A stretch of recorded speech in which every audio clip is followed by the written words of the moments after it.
Temos aqui, desde que o museu foi inaugurado, nós temos uma regra aqui, que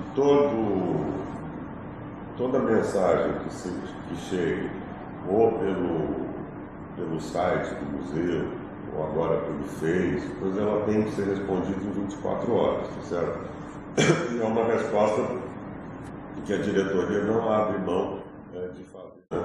Mas, de qualquer maneira, todas as mensagens que a gente recebe por e-mail e também críticas eventuais que chegam pelo Facebook são imediatamente respondidas, tá certo? Isso sempre passa pela diretoria e aí a gente encaminha para quem tem mais condições de responder, mas a resposta vai sempre com a chancela da diretoria do museu.